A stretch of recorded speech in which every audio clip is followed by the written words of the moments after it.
할렐루야, 좋은 아침입니다. 감사합니다. 저는 미시간 애나바 한인연합감리교회에서 사역하고 있는 유준식 목사입니다. 이렇게 조금 불편한 시대이지만 이렇게라도 여러분들과 함께 뵙게 되고 또 함께 예배드리게 됨을 참으로 기쁘게 생각하고 또 감사를 드립니다. 오늘 함께 말씀 나눌 본문 이사야서 40장 1절서부터 11절 말씀입니다. 구약성경 이사야서 40장 1절서부터 11절 말씀. 여러분 가지고 계신 성경이 다 조금씩 다르더라도 우리 끝까지 함께 봉독하십시다. 이사야서 40장 1절서부터 11절 말씀입니다. 함께 봉독하시겠습니다. 너희 하나님이 가라사대 너희는 위로하라. 내 백성을 위로하라. 너희는 정다이 예루살렘에 말하며 그것에게 외쳐 구하라. 그 복역의 때가 끝났고 그 죄악의 사함을 입었느니라. 그 모든 죄를 인하여 여호와의 손에서 배나 받았느니라 할지니라. 외치는 자의 소리여 가로되 너희는 광야에서 여호와의 길을 예비하라. 사막에서 우리 하나님의 대로를 평탄케 하라. 골짜기마다 도두어지며 산마다 작은 산마다 낮아지며 고르지 않은 곳이 평탄케 되며 험한 곳이 평지가 될 것이요 여호와의 영광이 나타나고 모든 육체가 그것을 함께 보리라. 대저 여호와의 입이 말씀하셨느니라. 말하는 자의 소리여 가로되 외치라. 대답하되 내가 무엇이라 외치리까. 가로되 모든 육체는 풀이요 그 모든 아름다움은 들의 꽃 같으니 풀은 마르고 꽃은 시들면 여호와의 기운이 그 위에 불미라. 이 백성은 실로 풀이로다. 풀은 마르고 꽃은 시드나 우리 하나님의 말씀은 영영이 서리라 하라. 아름다운 소식을 시온에 전하는 자여 너는 높은 산에 오르라. 아름다운 소식을 예루살렘에 전하는 자여 너는 힘써 소리를 높이라. 두려워 말고 소리를 높여 여호와의 성읍들에 이르기를 너희 하나님을 보라 하라. 보라, 주 여호와께서 장차 강한 자로 임하실 것이요 친히 그 팔로 다스리실 것이라. 보라, 상급이 그에게 있고 보응이 그 앞에 있으며 그는 목자같이 양무리를 먹이시며 어린 양을 그 팔로 모아 품에 안으시며 젖먹이는 암컷들을 온순히 인도하시리로다. 아멘. 오늘은 이 말씀을 중심으로 해서 주의 길을 예비하라 하는 제목으로 은혜 나누기를 원합니다. 오늘 우리가 함께 봉독한 이사야서 40장을 포함해서 이 이사야서는 세 부분으로 나눕니다. 그래서 첫 제1 이사야, 제2 이사야, 제3 이사야 이렇게 나눕니다. 그래서 제1 이사야는 1장서부터 39장까지의 말씀을 이야기합니다. 여기에는 이스라엘 백성들이 바벨론의 포로로 끌려가기 이전 유다에서의 생활 속에서 하나님께서 주신 예언의 말씀들을 기록하고 있습니다. 그리고 제2 이사야는 40장서부터 55장까지를 구분하는데요. 여기는 이제 드디어 바벨론 포로로 끌려가서 그래서 거기에서 다시 하나님의 은혜로 성방되어 돌아올 것을 말씀하고 계십니다. 그리고 마지막 제3 이사야서는 56장서부터 66장까지의 부분인데 여기는 포로기에서 돌아온 이후 거기에서 하나님의 말씀을 전한 것, 그 예언을 기록하고 있습니다. 특히 이 40장서부터의 말씀에서는 이 이후 말씀을 특별히 구약의 복음서라 그렇게 말할 정도로 예수님에 관한 내용이 많이 나옵니다. 그래서 신약 성경이 모두 몇 권이지요? 구약은 39, 신약은 27, 27권인데요. 신약이 27권인 것처럼 이 마지막 구약의 복음서라고 일컬어지는 이사야서 40장서부터 66장까지의 말씀도 27장으로 이렇게 구성되어 있습니다. 자, 오늘 봉독한 말씀에 특별히 3절에 보면은 하나님의 명령을 따라서 외치는 자에 대한 말씀이 나옵니다. 그런데 이 이사야서는 이 외치는 자가 누구인가에 대해서 구체적으로 말씀해 주고 있지 않습니다. 그러나 그가 하는 일만큼은 분명하게 기록해 주고 있습니다. 3절에 보면 그의 하는 일은 여호와의 길을 예비하는 것이다, 이렇게 기록하고 있습니다. 그리고 말라기서 3장 1절에 보면은요, 마지막 하나님의 종말론적인 구속 행위를 말씀하시면서 그때에 하나님의 사자를 보내셔서 주의 길을 예비할 것이라, 이렇게 말씀하라고 계십니다. 주의 길을 예비한다고 하는 것을 거듭거듭 이야기하시는데요. 그런데 다시 누가복음 3장 4절 말씀해 보면은요, 선지자 이사야의 책에 쓴 바 광야에 외치는 자의 소리 있어 가로되 너희는 주의 길을 예비하라, 그의 첩경을 평탄케 하라 하시는 말씀을 기록하고 있습니다. 이 주인공은 누구지요? 우리가 너무나도 잘 아는 세례 요한이지요. 세례 요한이 이 땅에 와서 한 사명은 단 한 가지로 주의 길을 예비하는 것입니다. 주의 길을 예비하라. 그래서 세례 요한은 오직 주님이 오시는 그 길 닦는 사람이었었습니다. 그리고 주님은 세례 요한이 닦아놓은 그 길로 오셔서 인류를 구원하는 큰 사역을 감당하셨고 그 구원의 은혜가 오늘 저와 여러분에게 임한 줄로 믿습니다. 여러분, 실패와 좌절을 경험하고 계십니까? 죄에 빠져서 여전히 죄의 종노릇하고 계십니까? 여기에 오늘 이 본문 말씀에 승리의 길, 해결의 길이 있습니다. 주님께서 내 생명 속에, 내 삶 속에 찾아오셔서 마음껏 활동하시고 사역하실 수 있도록 여러분, 우리의 길을 열어놓으시기를 바랍니다. 그러면 주님께서 우리와 함께 하셔서 우리도 사도 바울의 고백과 같이 누가 우리를 대적하리요 하는 믿음의 선포가 우리들의 삶 속에 내려지는 귀한 고백이 될 줄로 믿습니다. 그런데 문제는 어떻게 그 길을 여느냐, 그거지요.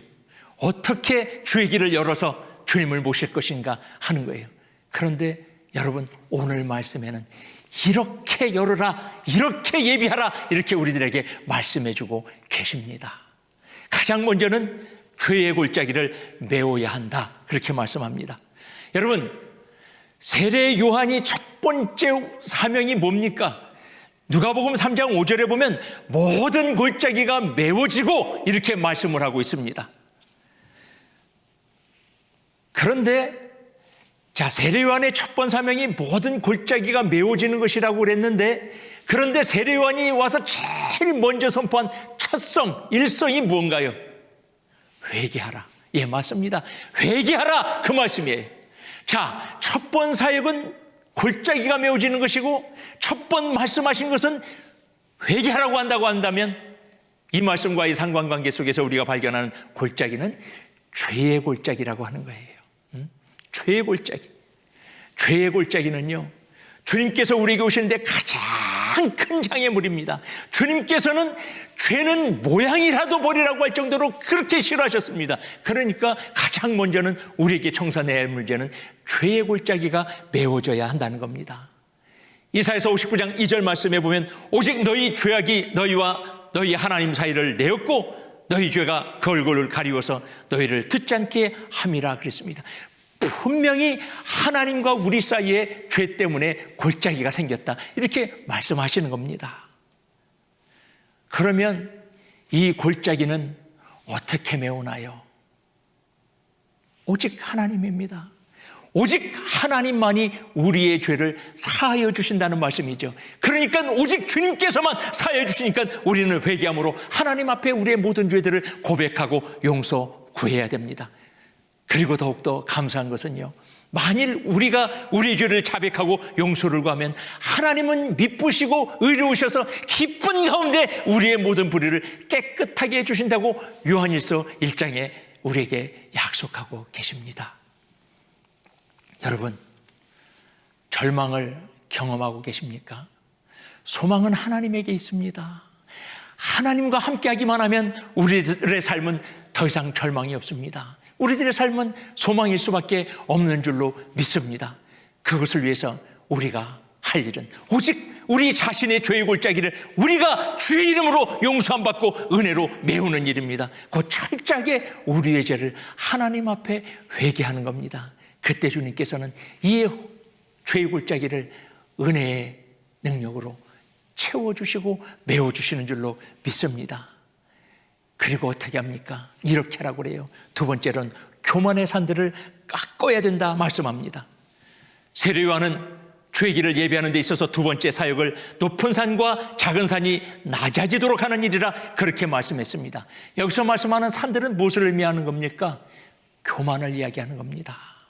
교만은 주님을 믿는 사람들, 주님의 교회들이 경계해야 될 가장 무서운 죄라고 하는 것을 여러분 잊지 마시기 바랍니다.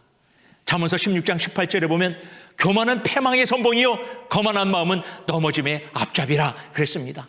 또 야고보서 4장 6절에 보면 하나님이 교만한 자를 물리치시고 겸손한 자에게 은혜를 주신다 그렇게 말씀하셨습니다. 심지어는요 베드로전서 5장 5절 말씀에 보면 하나님은 교만한 자를 대적하신다 그랬어요. 교만한 사람과 싸운다 그랬어요. 여러분, 하나님과 싸워서 이길 자신 있으시면 교만하시기 바랍니다.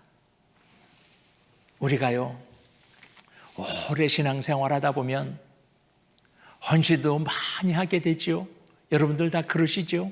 그래서 이렇게 교회를 돌아보면은 또는 지나간 세월들을 이렇게 보면 여러분들의 손길이 안 닿은 데가 없고 여러분들의 피땀 어린 곳들이 구석구석에 다 있죠. 그러다가 보면은 내 마음속에 은근히 내가 뭐 했지 하는 나의 의가 고개를 쳐들고 올라옵니다. 그래서 어느 순간 율법주의적인 신앙으로 바뀝니다. 그러면은요 주님 오시는 길에요 교만이라고 하는 돌덩어리가 하나가 턱하니 자리 잡게 되는 거예요. 주님 오시는 그 한가운데 교만이라고 하는 바위덩어리가 꽉 막고 주님의 길을 막게 된다고 하는 겁니다. 종교개혁가 마틴 루터는 스스로 말하기를 나는 죄인이며 의인이다 이렇게 말합니다. 여러분, 저는 이게 참으로 소중한 말씀이라고 생각해요. 우리는 의인입니다. 그렇기 때문에 하나님을 아버지라고 부르지요. 그런데 의인이라고 하는 것이 내가 잘나서 내가 착해서 내가 올바른 삶을 살아서 하나님 앞에 번듯하게 하나님 봤죠 나 이런 사람이요 할만해서 그래서 의로워진 건 아니라는 말이죠. 우리는 그저 주님의 은혜로 주님의 그 십자가의 사랑에 아멘한 것밖에 없는데 하나님의 백성 삼아주시고 하나님의 자녀 삼아주시고 심지어 우리는 하나님을 아버지라고까지 부릅니다. 그런데 본래 우리의 모습은 어떤 모습이에요? 죄인이죠. 본질상 진노의 자녀라 그렇게 말씀했습니다. 그럼에도 불구하고 우리는 주님의 사랑으로 의인됐어요. 나는 죄인이지만 의인이다. 나는 의인이지만 죄인이다. 이것을 생각할 때마다 내가 뭐다 하는 이런 것을 할 수가 없죠. 교만이라고 하는 것은 우리들의 삶에 자리할 수가 없는 겁니다. 우리가 할 수 있는 것은 주님, 우리가 무엇이간데 이렇게 주님의 은혜를 주십니까? 내가 무언데 이렇게 주님 나를 사랑하십니까? 하는 이런 고백밖에 드릴 게 없는 줄로 믿습니다. 여러분, 주님 앞에 가지시기 바랍니다. 주님 앞에 낮아지시기 바랍니다. 개인이나 교회나 낮아질 때 하나님께서는 그 낮은 곳에 임하시고 주님 은혜로 쏟아부어 주시고 그리고 능력으로 인도해 주시는 줄로 믿습니다. 야고보서 4장 10절에 말씀합니다. 주 앞에서 낮추라. 그러면 주께서 너희를 높이시리라. 그것이 진짜예요. 주님께서 높여주셔야 그래 그것이 진짜라는 말씀입니다. 그리고 세 번째로 굽어지고 험하게 된 생활을 바르게 해야 합니다. 아무리 평탄한 길이라고 해도 갑작스럽게 좌측으로 꺾어지고 갑자기 우측으로 꺾어지고 갑자기 또 푹 들어갔다 나왔다 한다고 하면 그 길의 효용성이 떨어지지요. 주님께서 기쁨으로 오실 수 없는 겁니다. 세례요한도 주님의 길을 예비하는 세 번째 단계를 곧게 하고 평탄케 하는 일이라 이렇게 말씀했습니다. 이 말씀이 무엇을 의미합니까? 그것은 바로 우리의 행실을 바르게 하는 겁니다. 우리가 아무리 이전의 모든 죄악들을 주님 앞에 용서받아서 죄악의 골짜기가 메워지고 높은 교만의 산들이 깎아져서 있다 할지라도 오늘 우리들의 삶이, 우리들의 행실이 바르게 나타나지 않는다고 하면 주님의 길에 어두움만 깔리게 되는 겁니다. 여러분, 주님의 길을 내려고 하면 이러한 어두움의 행실들을 치워야 될 줄로 믿습니다. 치워버려야 될 줄로 믿습니다. 요한복음 8장 12절 말씀해 보면 예수께서 또 일러 가라사대 나는 세상의 빛이니 나를 따르는 자는 어둠에 다니지 아니하고 생명의 빛을 얻으리라 말씀하셨습니다. 에베소서 4장 1절 말씀해 보면 바울사도는요, 너희를 권하노니 너희가 부르심을 입은 부름에 합당하게 행하라고 우리들에게 부탁하고 계십니다.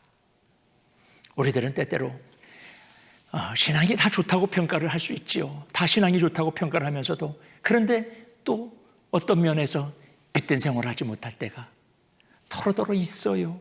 안타깝지만 교회 생활, 가정 생활, 신앙 생활, 또 직장이나 사회 생활, 이게 다 각각으로 구분될 때도 있단 말이지요. 그런데 여러분, 이것이 주님의 오시는 그 길을 방해하는 거다, 주님의 사역을 방해하는 거다 하는 것을 잊지 마시기 바랍니다. 우리의 삶은 언제나 어디서나 성도의 삶, 크리스찬의 삶, 믿음의 생활이 되어야 될 줄로 믿습니다. 그래서 곧게 하고 평탄케 되어 주님 오시는 그 길을 더욱 멋지게 만드는 우리들이 되어야 할 줄로 믿습니다. 만왕의 왕, 만주의 주 되신 우리 주님께서 우리의 삶에 함께 하시기를 원합니다. 그 주님께서 우리의 삶에 찾아오셔서 우리를 인도하시기를 원하십니다. 여러분들께서 하나님 함께 하심을 원하신다고 하면, 여러분들께서 하나님의 인도하심을 받기를 원하신다고 하면, 여러분 먼저 주님의 길을 멋지게 내시기를 바랍니다. 아름답고 잘 포장된 죄의 모든 골짜기가 메워지고 높은 교만의 산들이 깎여지고 우리들의 잘못된 행실들이 반듯하게 고쳐지고, 그래서 그 길로 주님께서 임하시게 될 때, 그때 주님께서 우리들의 왕으로 임하시고 우리들의 인도자로 임하시게 될 겁니다.